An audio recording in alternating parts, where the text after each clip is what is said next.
Hello and welcome to the Swift Business Forum New York. I'm Joy Macknight, Deputy Editor at The Banker, and I'm joined by Amber Case, cyborg, anthropologist and Harvard Fellow, who gave the keynote speech at the forum.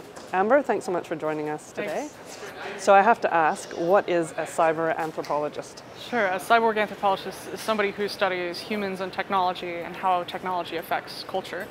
We're tool-using creatures. We use technology as an extension of our fists in the case of a hammer, or our teeth in the case of a knife. But actually the word cyborg didn't come from RoboCop or Terminator. It came from a 1960 paper on space travel.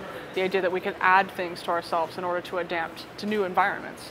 And so this idea of the cyborg is that we're all cyborgs because we're tool-using creatures. And it's not as exciting, but the whole idea is that the tools change us and we change our tools. And now that we're using more and more machine learning and automation, and we're staring into glowing rectangles, what does that mean for the future? How do we get back some of our human time? What does that mean for time itself, I guess? Okay, and a lot of people talk about the digital human. Is this an extension of, or is this what you study? I guess the digital human is like what you become when you start to have data exhaust online.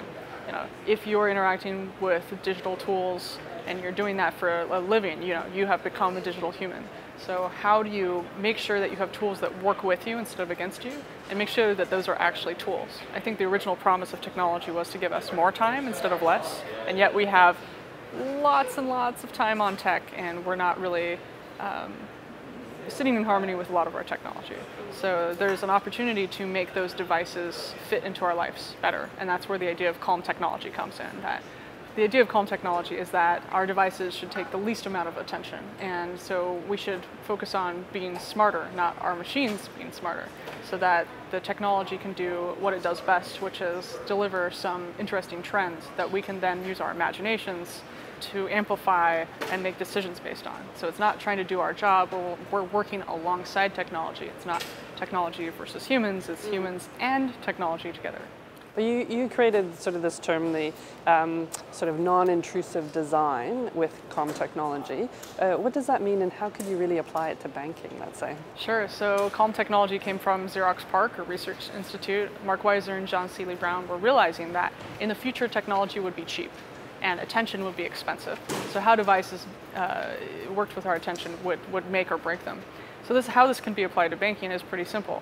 Anything that has too much friction, is not transparent, takes too long, is just going to be frustrating. A whole new generation of people doesn't want to panic, lose their password, and then never log into their online banking account. They want to have a mobile account, they want to be able to notify the bank of fraud, they want to travel on and let people know, they want a notification when they've paid something with an estimated tip, so that they have the information at their fingertips. Like, that's the interesting notification, so that they have an understanding of what's going on. That's the transparency part. And so if they get paid, they understand right when it goes into their account and if there's been a discrepancy. It shouldn't be fear-inducing to look at your account.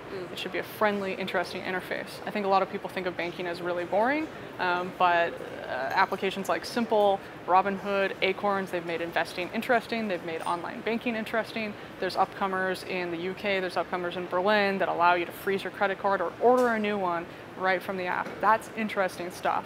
And I think it reinvigorates the idea that banking doesn't have to be really stuffy and slow, but it can be a nice experience that works with you where you are, instead of you having to go to a terminal or bank branch. And I think the most important part when we start to automate things, like with robo-advisors, is customer service. If something went wrong, have somebody there, highly paid, so that they're incentivized to do their job really well. All of the savings that you get from automation, you put some of that into people so that you have a long-term organization that works well and is happy, and the people at the bottom are enabled to push up and let people know if there's something wrong. So less stuff in the middle.